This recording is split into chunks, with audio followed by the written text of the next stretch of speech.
Welcome back on board the Starship. I'm talking with Mike Freebury and David Cayton, and Mike Freebury has just completed and published his book Killers on the Moor, which charts his work in researching animal mutilation cases in the United Kingdom. Now, let's come on to the various possible explanations, because we can't just come to the conclusion, hey, this is some off-world or non-human thing. You come to that conclusion tentatively, I guess. Yes. Because you've looked at all of the possibilities which Yes. people come up with. Now let's just go through them. The first one that people will say is, well, these are big cats who are doing these attacks. Yes. And there are big cats in Britain. There are big cats in Britain, and I have an eyewitness report of a puma on Dartmoor. Right. But big cats are, they have a long range. They're very elusive. I know of big cat researchers that have spent years trying to get images of them. Mm-hmm.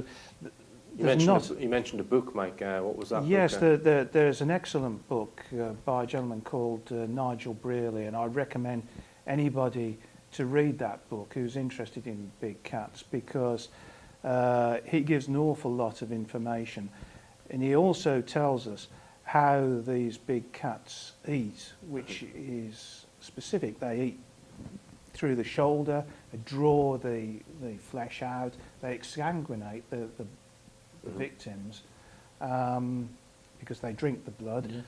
In Africa, that's their fluids. Yes. But generally there'll be blood on the ground and blood on the carcass. Yes, and they will take the carcass to a secluded spot, often by a stream, and devour it there. Sometimes when a leg is removed, it's given to the female. Okay, well let's come on to, so you just would rule that out? I would rule that out in these cases, because big cats do not have, they're not airborne for a start, and they do not have sophisticated technology. Right.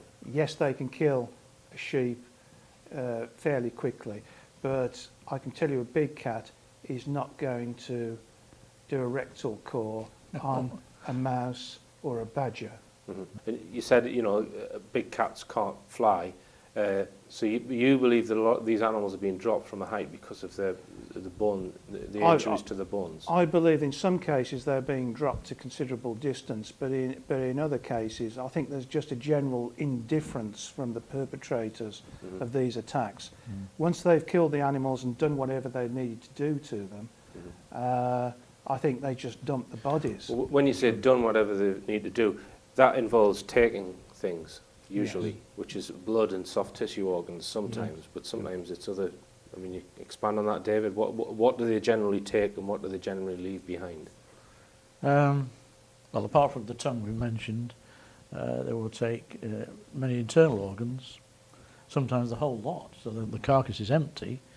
But they will generally leave the meat. Yes. And the bones. The meat and the bones is left, and the skin.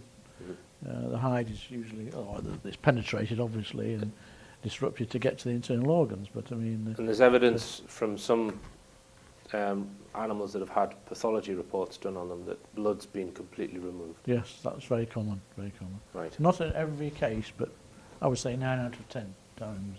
So it's something in the blood and soft tissue that they need or are yeah. either studying or. Yeah. For whatever reason. Okay. Now, what about perhaps it's the military who need these? It's a military project that need. That doesn't stand up in my book, because if they were doing this covert, they would do it covertly, not, and they would go to a cattle market, purchase a number of animals to suit the purpose, and they would do it somewhere like Porton Down, yes. And then they would incinerate the remains. For the military to steal the animals from a farmer's field, travel hundreds of miles to an establishment, whether it be Porton Down or elsewhere, do what they were doing, and then drive hundreds of miles back to put the animal back on the owner's land. It defies, defies logic. I mean, just on the economics point of view, the expenditure of doing that and the risk of being caught twice. And they do experiments on animals at Porton Down. I read they were testing explosives on pigs. Yeah, blowing pigs up and things like this. Yeah. But they would do that out of the sight of Of course. making the police. Yes, Yeah. absolutely. All right. Now, we mentioned this before, that it's an occult, sacrificial thing. In America, they've used this excuse very successfully, and it just doesn't. Again, it just doesn't stand any sort of scrutiny. No. If there's a sacrifice, there's going to be blood. There's going to be a lot of it. There's going to be congealed blood somewhere. Mm-hmm. That's part of the ritual, isn't it? Like they use fowl and chickens, you know, cut the heads off, don't they? And, Yes. and drain the blood onto the altar stone. When they're or alive, which would mean When the they're heart alive. would pump it out Yeah. all over the place. Yeah. So, and then there's never any blood on the No. on the ground, which is what we found with the Sussex horse. Absolutely. Yeah. Okay. Now, you were telling us before, Mike, that at the time of the Dartmoor ponies, 1977, there was some other strange things going on in the UK, or Well, in the southwest in particular, these are discussed in the book. Yeah? they're discussed in And full. in 1977, there was this interference heard on a broadcast. That's right. It was. It was 5 o'clock in November 1977. 5 p.m. 5 p.m. And I think it was Ivor Mills was reading the news, and suddenly this voice came over. Nobody could hear Ivor Mills, and this voice, this sonorous voice that... Was this on the radio? This was on both the radio and the TV. Okay, so was this just heard in the southeast, Mike? Or It was only heard in the southwest and also in some areas of London. Right. Apparently, I think it was London Radio also suffered with this particular interference. Now, the incredible thing is that in order to override the actual broadcast, they needed to somehow cut across 5 transmitters. Mm-hmm. There was a lot of controversy as to how this message had come across. Mm-hmm. I mean, cynics will say that it was, maybe radio engineers having a bit of a laugh or something like that. It's far more serious than that. GPO engineers, I think, confirmed that the mast at Stannington had been overridden. That particular station, broadcast station, had been subjected to an override, and they weren't sure how it had been done. Right. The Sunday Times claimed it was a group of students with a car battery, but of course they would, wouldn't they? Sophisticated technology was plainly used, Yeah. Okay. and it's never been sufficiently explained. And what about explosions? Well, the explosions are really quite bizarre. These went on for some considerable time during 1977. These were quite violent explosions as well. One Coast Guard said the whole Coast Guard station shook Right. when this explosion took place. They were never fully explained. It was suggested that it might be Concorde, but Concorde doesn't go supersonic until it's 30 miles or so off Land's End. Yes. So you think there was other unexplained phenomenon Yes. which could be linked to what was happening with these animals then? Yeah, I'm just saying, really, there were a lot of other strange things going on at the time, Right. and certainly the explosions have not been satisfactorily explained. Right. There's also been explosions relatively recently, I think in 2006. The southwest was again subjected to a big explosion, heard by many people, but not properly identified by the authorities. Right. And you mentioned the authorities. You believe the authorities are well aware of this phenomenon at Yes. some level, Oh, yes. and actively cover it up. Oh, absolutely. And yes. you even believe that they've kept tabs on you. Oh, yes, they have, yes. Right. Can you tell us briefly about that, Mike? Well, I was using a vet as part of my investigations because I needed some expertise, and we had a post-mortem carried out. I have to say the identity of the vet was a secret between myself and the vet. Mm-hmm. My wife didn't know, my colleague David Gillam didn't know, the farmer didn't know. I had a sheep available that had been killed in suspicious circumstances, and I transported this sheep back to the West Midlands, and a post-mortem was carried out. Which you had to pay for? Which I had to pay for, yes, obviously.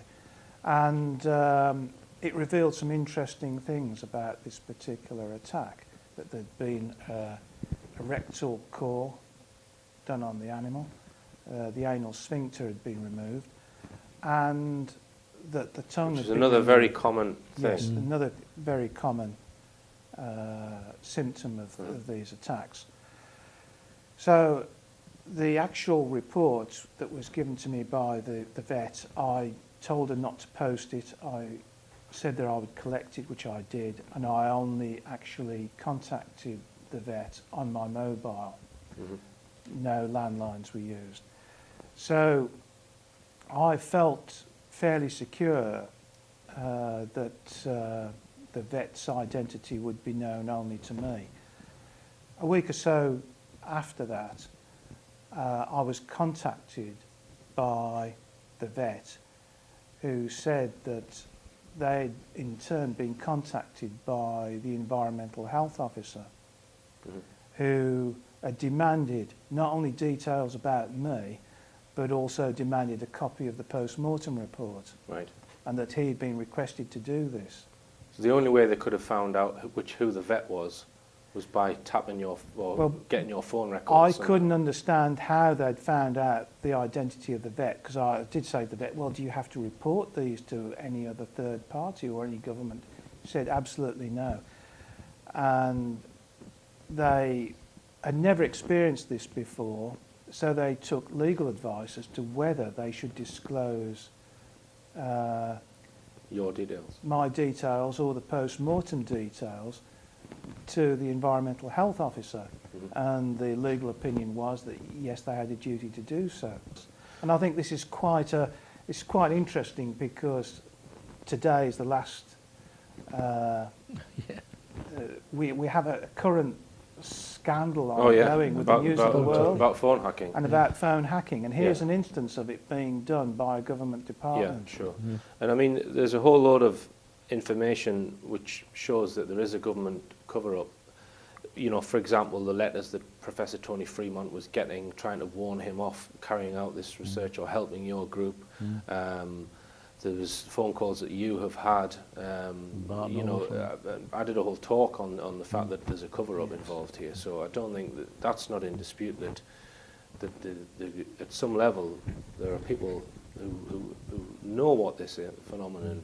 Perhaps don't know fully what it is. I don't know. I don't know the extent of their knowledge, but they probably know more than us. Yeah, absolutely. I mean, I was shocked by this. I went and saw the vet and the practice manager.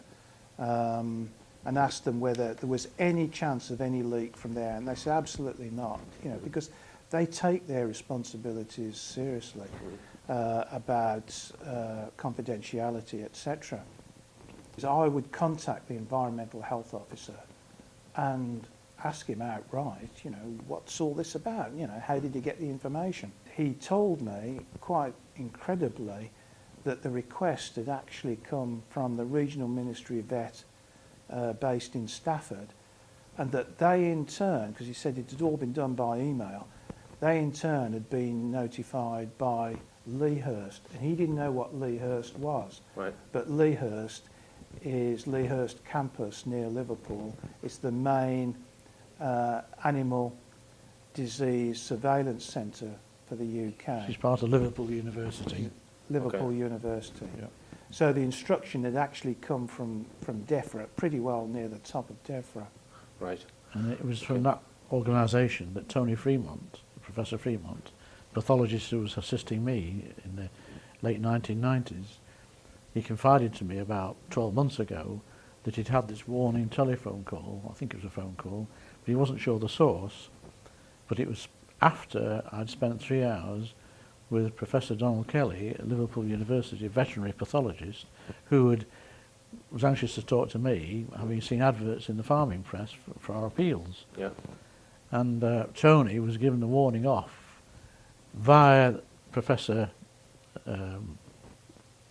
Kelly, who's friendly with the chief veterinary officer at Barton Hall, one of the other regional VLA officers, and it was pointed out to him that as a human pathologist, he was not allowed to examine animals where a veterinary pathologist was allowed to look at human tissue, which is a bit strange. So that sort of stopped Professor Fremont further assisting myself, or APFU. Yeah, yeah. I mean, we could probably talk all day on the skullduggery and the cover-ups that go on in this field. Yeah. Now, let's just come on to, we've ruled out a lot of the more mundane possibilities. Let's just say that it is a non-human phenomenon, and what it is that they are doing and what they are after. Because I think we've probably all three of us got our own thoughts on this, and maybe not all exactly in alignment. Pretty close, I think. Close-ish, I think. But have you come to any conclusions, Mike, on this? I think it's very difficult because we can all have an opinion on this, and they're all as valid. Personally, it appears to me that there's two possibilities nagging away at me. One, I think that there seems to be some sort of sampling process that's ongoing, and the reason for this sampling process, I wouldn't like to speculate. Right. The other is that it could be some very, very bizarre form of communication.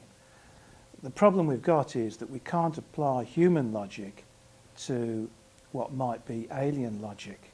Right. We're dealing with different technologies here, and they may be passing us a message they may be passing us some sort of message that once we're clever enough to understand it, we might be allowed to have some sort of direct communication. Okay.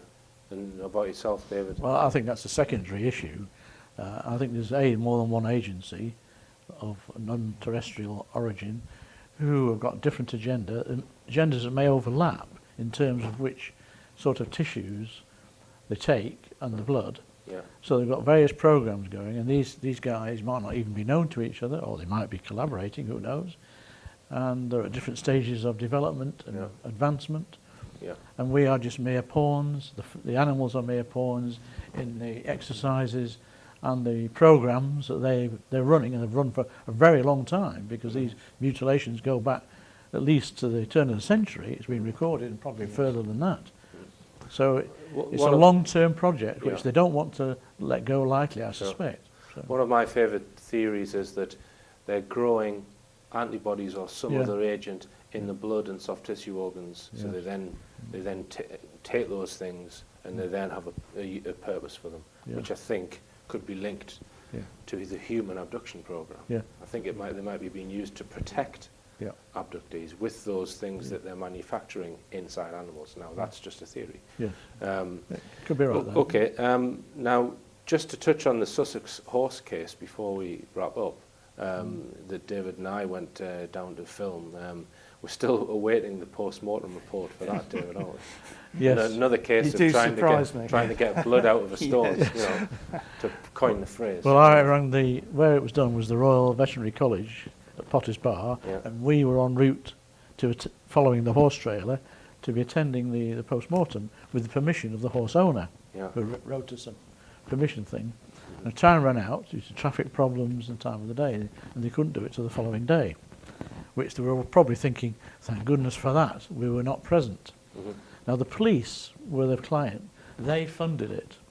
So that means that as soon as we discovered the police were going to do that, we were going to have great difficulty having sight of this document. And when I rang the veterinary college 3 times, I was told, when they established I wasn't the horse owner, and due to the old excuse of confidentiality and so on, we weren't even in the frame to have a copy. Now, the horse owner has somewhat dragged his heels in chasing the police up for a copy, for which I would have thought he was entitled to. His vet, who was a lady, was very reticent and unhappy about handing over, and she did the payment and handed over was the middle person between the invoicing from the Royal Veterinary College and the police in Sussex. We're still pursuing that. We're 7 months on, are we now? Something like Yeah, that? and if you just let us know where can people get this book from, Mike? You can get it from numerous websites and all good bookshops, Waterstones, Right. W.H. Smith's. Okay, can and stock it. as you said, it gives an overview of the whole subject plus specific details on the cases that you've looked into. And just before we finish, I'd just like to make an appeal, because we are looking for scientists to help Mike and to help David in their research, and specifically we're looking for animal pathologists, geneticists, and hematologists, that kind of thing. So And environmental people. environmental people, and if they can contact me via the richplanet.net website. Well, it's been a fascinating discussion, and thanks very much for coming up, Mike. Thank you for inviting me on the Starship. And thanks again, David. Pleasure, it's been great. Okay, and it just remains for me to say, keep your eyes on the skies, keep your feet on the ground, and tell all your friends about this show.